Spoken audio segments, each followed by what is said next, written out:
दोस्तों नमस्कार। आज की इस वीडियो में हम एक ऐसे मुद्दे पर बात करने वाले हैं जिस पर इस समय पूरे देश में चर्चा चल रही है। मुद्दा है ऑनलाइन फैंटेसी गेमिंग का, खासकर ड्रीम इलेवन जैसे प्लेटफॉर्म का। पिछले कुछ समय से लोग लगातार पूछ रहे हैं कि आखिर फैंटेसी गेमिंग को लेकर इतनी सख्ती क्यों हो रही है। कहीं पेड कॉन्टेस्ट बंद हैं, कहीं नए नियमों की बात हो रही है और कहीं लोग इंतजार कर रहे हैं कि आखिर सरकार क्या फैसला लेने वाली है। लेकिन इसी बीच सोशल मीडिया पर एक और सवाल तेजी से उठ रहा है। लोग पूछ रहे हैं कि आखिर इस पूरे मामले का असली लॉजिक क्या है। देखिए, सरकार का कहना है कि ऑनलाइन गेमिंग से कई बार लोग जरूरत से ज्यादा पैसा लगाने लगते हैं और बाद में नुकसान उठाते हैं। इसी वजह से सरकार इस सेक्टर के लिए नियम बनाना चाहती है।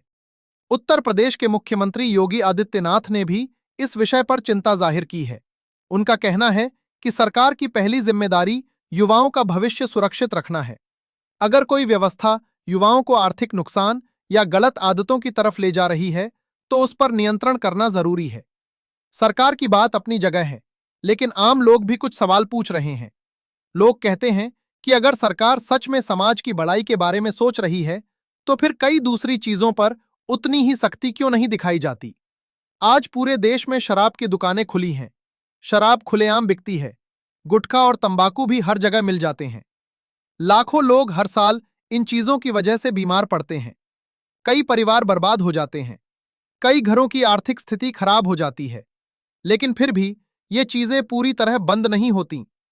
यहीं से लोगों के मन में सवाल उठता है। लोग कहते हैं कि अगर कोई व्यक्ति अपने मोबाइल से 49 रुपए या 50 रुपए लगाकर फैंटेसी गेम खेलता है, तो कहा जाता है कि इससे समाज खराब हो जाएगा।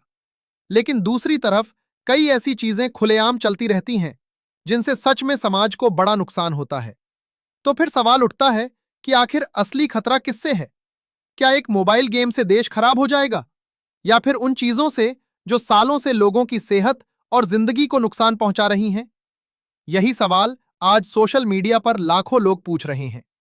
अब दूसरी तरफ फैंटेसी कंपनियों का भी अपना तर्क है। ड्रीम 11 जैसी कंपनियों का कहना है कि उनका गेम पूरी तरह स्किल पर आधारित है।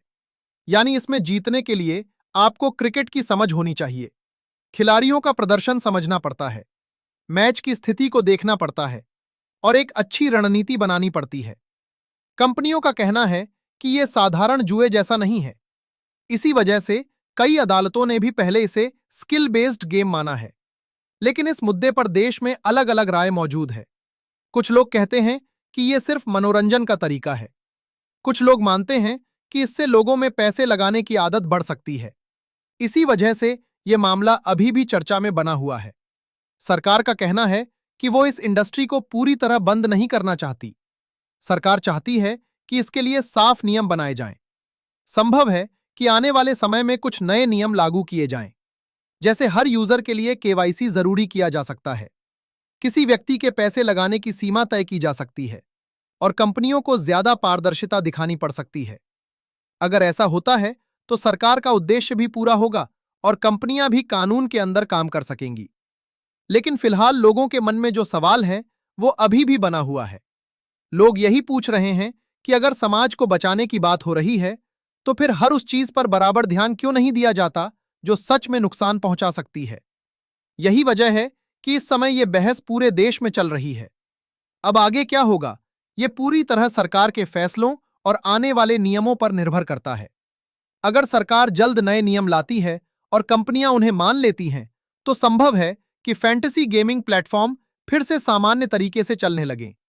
लेकिन अगर नियम बहुत सख्त होते हैं, तो इस इंडस्ट्री में बड़े बदलाव भी देखने को मिल सकते हैं। दोस्तों, अंत में बस इतना ही कहना चाहूंगा कि किसी भी ऑनलाइन प्लेटफॉर्म का इस्तेमाल हमेशा सोच समझकर करना चाहिए। मनोरंजन अपनी जगह है, लेकिन जिम्मेदारी भी उतनी ही जरूरी है। अब आप बताइए, आपको क्या लगता है? क्या फैंटेसी गेमिंग पर सख्ती सही है, या फिर सरकार को सिर्फ नियम बनाकर इसे चलने देना चाहिए? अपनी राय कमेंट में जरूर लिखिए। अगर आपको यह वीडियो अच्छी लगी हो तो वीडियो को लाइक करें, चैनल को सब्सक्राइब करें और इसे अपने दोस्तों के साथ जरूर शेयर करें। धन्यवाद।